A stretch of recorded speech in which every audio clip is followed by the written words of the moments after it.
Hello, I'm David Hughes. Welcome to Your Perfect Body, the podcast of the Esoteric Teaching community.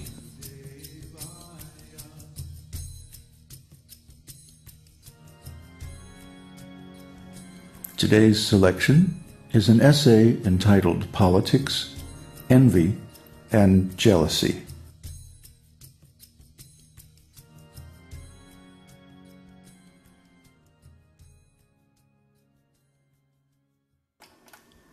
In this material world, there are always politics, enviousness, and jealousy. That is the nature of the material world. You cannot avoid it. But the spiritual world is just the opposite. There are no politics, no jealousy, or enviousness. That is the nature of the spiritual world. But the material world means politics, jealousy, diplomacy, enviousness, anger, so many nasty things. Now we are in the material world. So we see these things everywhere in the material world. Politics, jealousy, diplomacy, enviousness, anger, lust. These material tendencies are there even in the animal kingdom. Enviousness is due to the nature of material consciousness, material desire, lamentation, greed, and jealousy. One person is envious of another. It doesn't matter even if they are friends or family members. What to speak of enemies, there is envy even between husband and wife, the most intimate relationships. But this esoteric teaching is not for persons who are envious. It is designed to train people how to become non-envious.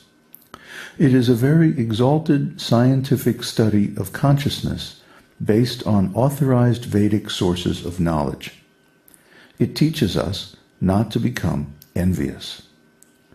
Therefore, the esoteric teaching introduces in the very beginning the concept of dharma projita kaitavo atra.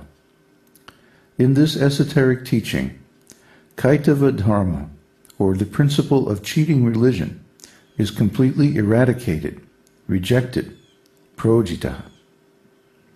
Just like you sweep and mop, carefully collect all the dirt from the room, and then throw it away, similarly, any cheating type of religious system is thrown out from the esoteric teaching.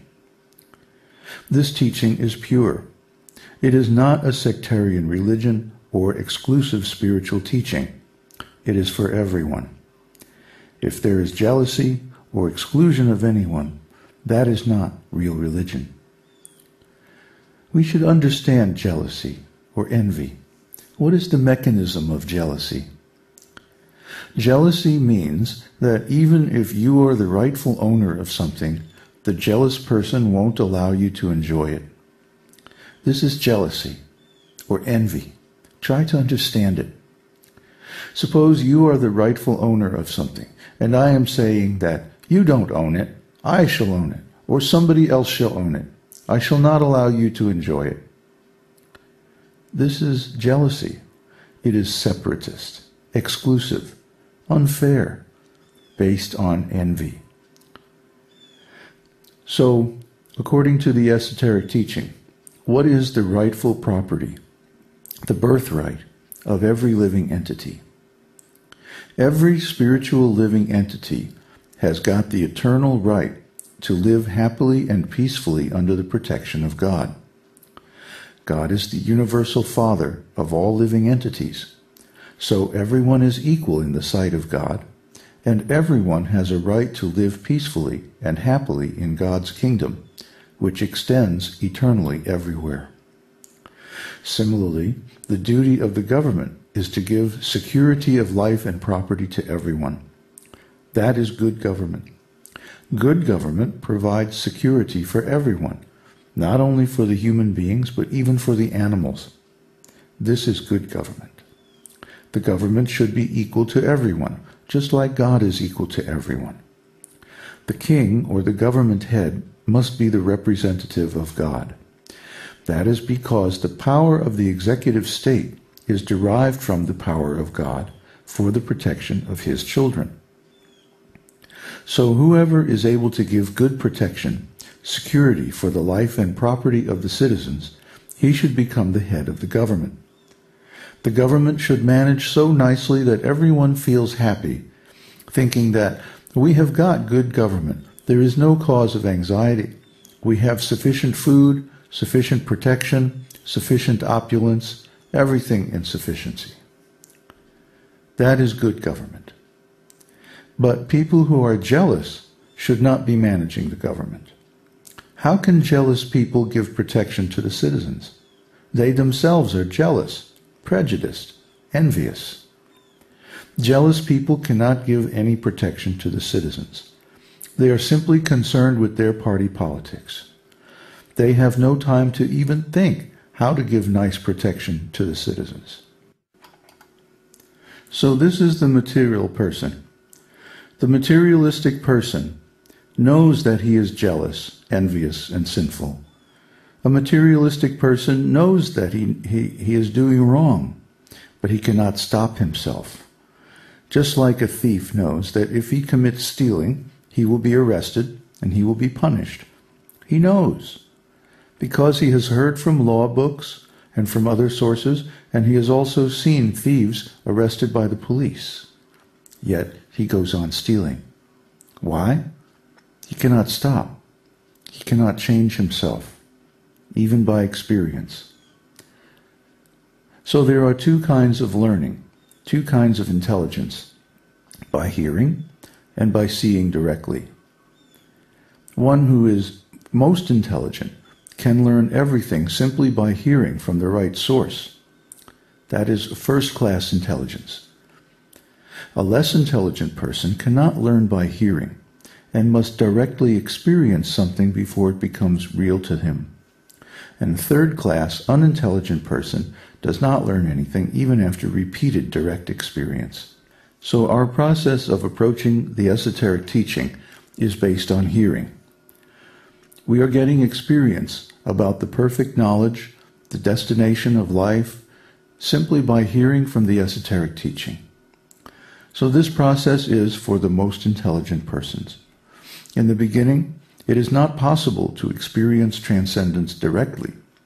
But if one has got a first-class intelligence, then simply by hearing and considering and thinking over it, he gets the experience. But those who are less intelligent, even though they get experience by hearing and by directly seeing, still they cannot stop themselves from nonsense and envy, jealousy, and other sinful activities. For example, we experience that if you are fortunate in any way, certain people will always be envious. Whether you are blessed by wealth, power, beauty, intelligence, ability, fame, or even renunciation, there is always someone who wants to take it away from you, to destroy your enjoyment of your good fortune. This is envy or jealousy. This is human nature in material consciousness. But the esoteric teaching gives us the tools to rise above ordinary material human nature and to regain our original spiritual nature. And the beginning of this knowledge is the study of consciousness. Therefore, our discussion keeps returning to this theme. What is consciousness? How does it operate? What are its qualities? How can I develop my consciousness to realize its true nature? Because consciousness is fundamentally different from material phenomena. For example, you cannot weigh or measure it. You cannot put it in a test tube and subject it to different experiments. You cannot transfer consciousness from one person to another. Think about it. If consciousness were a material thing, then it ought to be transferable. It ought to be measurable. It ought to have so many qualities that material objects possess. But no, consciousness does not have any of these qualities. It is completely subjective, completely personal, completely individual. and those qualities of consciousness cannot be changed or influenced by anything. Therefore, consciousness is fundamentally different from material objects. It is transcendental. It is spiritual. It is subjective. It is self-referential.